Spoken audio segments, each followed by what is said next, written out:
Hey everyone, it's Ivan, KitBadger.com, out here to take a first look at some new goodness I got from Brownells as well as SB Tactical. Recently, Brownells sent out one of their newest retro clones. If you're unfamiliar, they have gone through, made an entire retro line of kind of, honestly, the history of like AR-15, AR-10, all of those different things. And they got to this guy, which is their BRN-180, which is basically a retro clone of the original AR-18, I guess it was.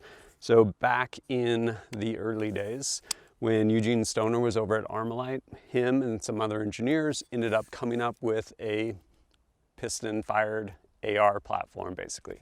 Short stroke piston. So with it, they've made some modifications to it, such as low receiver. It has pick rail 1913 on the back, so you can put braces on there, or a stock if you want. This right here is the new brace from SB Tactical, I have on there. And then we have the upper. Again, kind of, yes, it is 2020. This was developed, I want to say, like early 60s, something like that. So they've definitely taken some liberties as far as upgrading this rather than making it true to form of the original, such as a different barrel, or chambered rather, in, I believe, yeah, 223 Wild.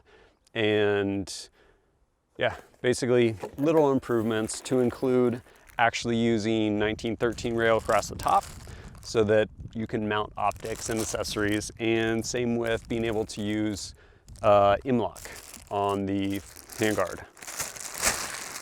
And it is this right here. Side charger, right side. Kind of wish it was left hand, but get what you get. And yeah, dust cover, all that stuff. So I have this BRN-180 low receiver with this new SB Tactical brace and this 10.5 inch upper receiver. They do make a, get lined up. They do make a 16-inch version, which I do not have, because I want something short and compact. And I also have this guy, which that looks like a good spot. My primary arm Cyclops in a ScalarWorks Leap mount. Get this thing on here, and then behind me I have the Bear Solutions Cold Start. So I'm going to go ahead, see how I can do. No, this is not zeroed, but I'm going to be shooting at 5 yards. Should be able to spot my hits and adjust accordingly if I need to make any adjustments on the fly. And yeah, we'll get going with the cold start. I'm right here at 5 yards, Bear Solution Cold Start. I have 2 boxes. I need to fire 5 rounds into one of them, 5 into the other, conduct a reload from my pocket, and another 3 rounds into the circle in the middle. Par time is something arguably impossible, so we'll see what I get.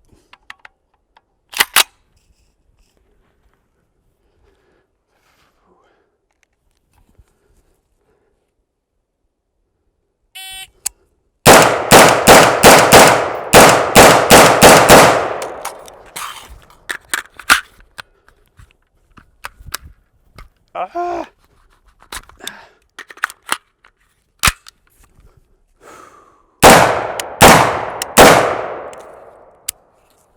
Well, I failed it, so there's that. 1787.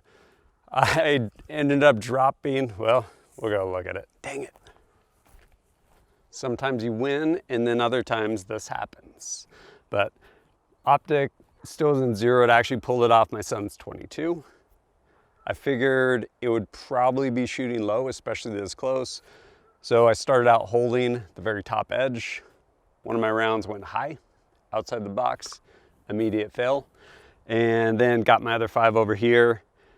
When I went to reload, for whatever reason, I feel like I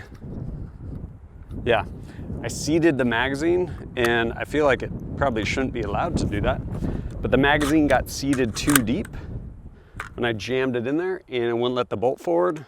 So I pulled it out, gingerly seated it, at which point I was able to send the bolt forward, hit my last 3 shots there. But it's a cold start and you get what you get. Overall, I don't know. We'll see if that was something with the low receiver or just with that one magazine for whatever reason, specs, tolerance, stuff like that. But pretty cool little gun. I'm gonna go ahead and get this thing zeroed and spend some more time shooting it and eventually bring you guys a full review, but pretty cool little deal. And as always, thanks for joining us at kitbadger.com. Look forward to seeing you next time.